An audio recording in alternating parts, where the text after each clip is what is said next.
Hello. Hello. This is Finish Big. Another instant finish. But this time we are trying a range that we haven't actually done before. Well, I haven't done. Well, I've only dipped my before. toes in. And it's the third Doctor Adventure. So we've Tim Treloar. done this month's third Doctor Adventure story, Intelligence for War. And there was much intelligence in this script. Which is a 7-part season 7 story. Written by Eddie Robson, directed by Nicholas Briggs. And as you said, it's got Tim Treloar as the Doctor and Daisy Ashford as Liz Shaw. Hold the boat. I have heard Primals. Oh, have you? I haven't at all. Which is by John Dorney, and they're superb, right? And I remember thinking at the time, everyone sounds a bit unformed. Like, they're good, but they ain't great. They're great now. Daisy Ashford, Tim Treloar, and John Coleshaw as the Brigadier.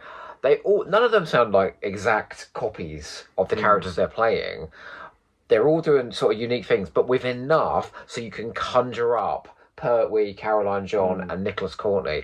It's really good. Well, I wasn't sure what to expect, and going into How did you find it? Well, going into a 7-parter as well, No, it's daunting, isn't it? I was like, well, what is this going to be like? But actually, it was very, very authentic. It went by really quickly. For a 7-parter, went by really quickly. Great story. Plenty of story to cover the 7 parts. It's like they had to fill it full of incident and twists and character work because of that long running time. Great characters. Really easy to follow. Really easy to follow. This was absolutely brilliant. And brilliant cliffhangers as well. It's got absolutely everything. It had so many great Pertwee cliffhangers. There's one bit where he goes, "Get back, it's a bomb!" So, he's got those cliffhanger lines perfect, hasn't he, Tim Treloar? I mean, this is what Big Finish do really, really well. They have recreated that time, that season, perfectly. This could really be just a TV story from that time. Actually, do you know what it is? What Eddie Robson did, he just goes to show that actually it was, even though season 7 is fantastic, it's just the tip of the iceberg of what they could have done. Because we never explored Liz Shaw's Cambridge University role, which they do here, don't they? And we never explored what would happen if alien tech fell into the government's hands, which they do here. And so I kept thinking to myself, my God, actually, we could have had another run, season 8, which was very like season 7 with Liz Shaw, and still done loads of stories. And it's got all the iconography of season 7, so you've got obviously all the military stuff. You've got that sort of local village. Something's happening.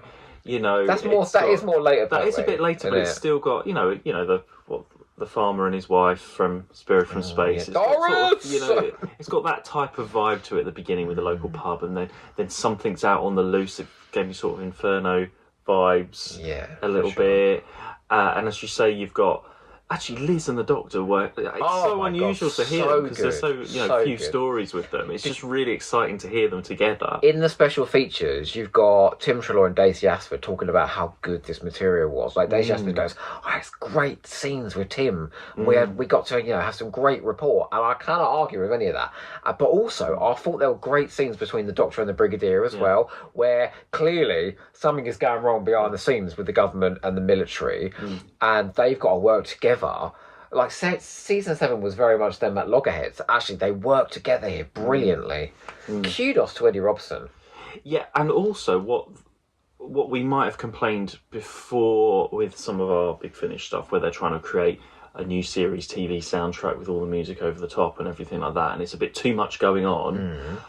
They've really successfully recreated season 7, but also in a way added a bit more depth to the characters, but not so it's out of place for the time. They've moved it on. It's perfect for audio.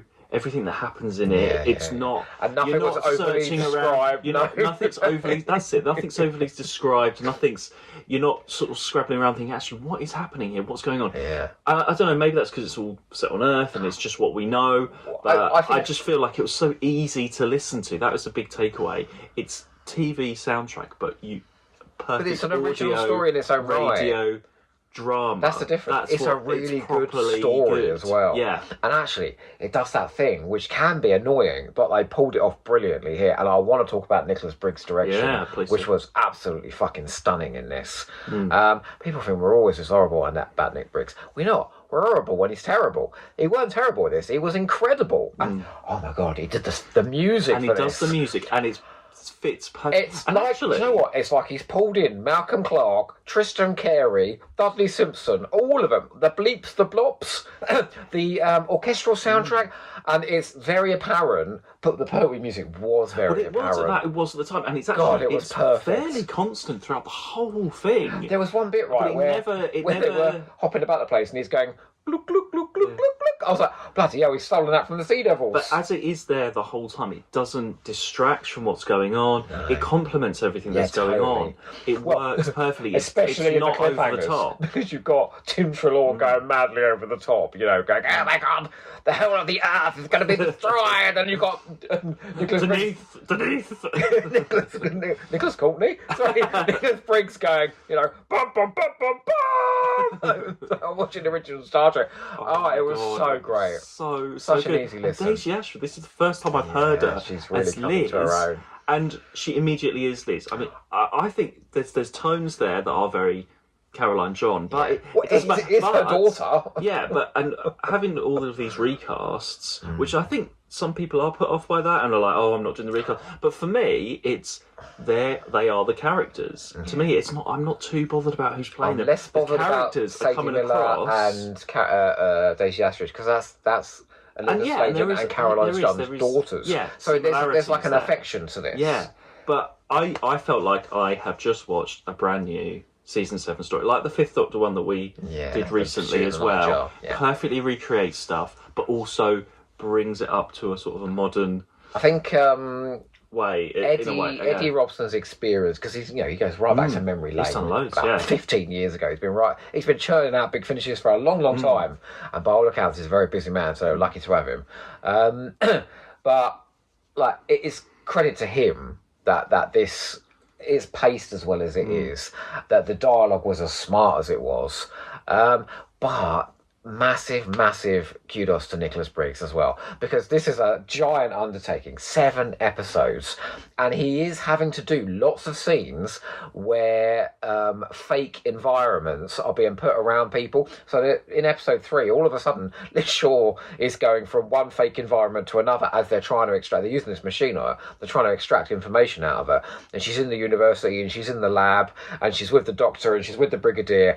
It was so crystal clear where you were Yeah, all I the was time. never lost at all. in And this. exactly what was going on, like the sound effects as well. I mean, it was very well done. And we say 7 episodes, they're very easy bite-sized chunks. I mean, most of them 20 are about sort of minutes. 20 minutes, 22 Okay, minutes. same to you. Let's do another one. So really, actually, the runtime is more like a 6-parter than a 7 overall. But they're really easy. That's what I quite like about it, because you're saying sometimes those hour episodes Yeah. are Oh, Christ. a bit more difficult to get through in one used whole hour. Minuet in Hell as an example, yeah, where episode 1 or- was 50 minutes, and it Or feels like it the goes on fourth forever. the Fourth Doctor 2-parters. Sometimes there's not enough. There's Yeah. enough time to breathe in Yeah, this. yeah. It goes. It's a leisurely pace, like you get in the season 7 Yeah. stories.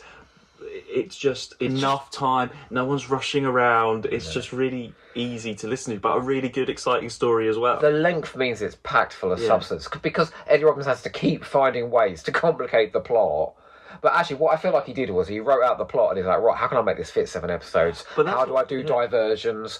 What character development do I put in?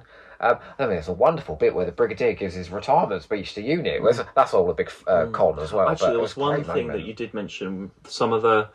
You've got some of the students. Oh, the some ladies, Some of the ladies, there's yeah. like 3. They that sounded very a little similar. bit There's one. I mean, once you get used to hearing who Liz is, I was like, okay, that's her. I wasn't 100% sure straight away, because there was a couple of female voices in there that were quite similar. Yeah. So but Briggs was very it's not- complimentary about his casting, and don't get me wrong, Nicholas Briggs, your casting was superb in this, Yeah. but differentiate your female voices next time, because It was- there it was was one where there only was 2 in the slightly. same scene, Yeah. and they sounded. I was like, who's talking here? Just that. That's my one That was the criticism. only minor thing, but this was brilliant. Absolutely recommend it.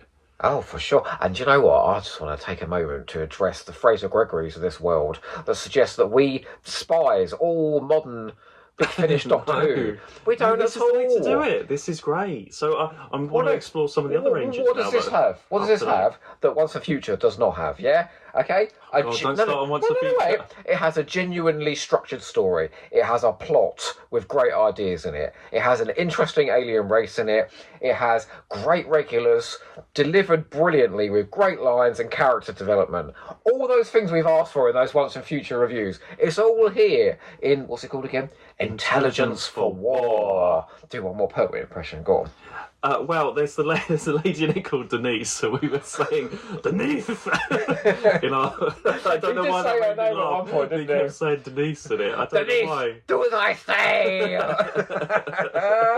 Oh, it's wonderful. Who's that? That's my best enemy. He calls himself the Master, and that's Denise. The highest accolade I can give this story is I said to you somewhere towards the end, I want to listen to the rest of these. Yeah, I really want to go and the listen long to all ones as now. well. Yeah. When you first said we're going to get a 7-part, I was like, oh god, you know, that's 3.5 hours of my life. That's More 3.5 hours of my life of complete joy. Thank you, Eddie Robson. Thank you, Nicholas Briggs. And thank you, Tim Treloar, Daisy Ashford, and what's his name? What's his name? John Coleshaw. John Coleshaw. Although, I must say, he also does a fabulous John Pertwee. He does them all. Doesn't he? But Tim Treloar, beautiful. Okay, well, Go and get it, all right? It's worth the money. And you should get these things. I only found out. Do you know you can get these things cheaper if you buy them before the releases? Well, we got the pre-order this month. Yeah. So get it now before, because they do go up in price, don't they? They hike up another 15 quid, you know? Anyway, we will see you soon for another Finish Big. Finish big. In the meantime, also finish big. I don't know what we're talking about now. Do as I say! Daisy! Do as I say! Daisy.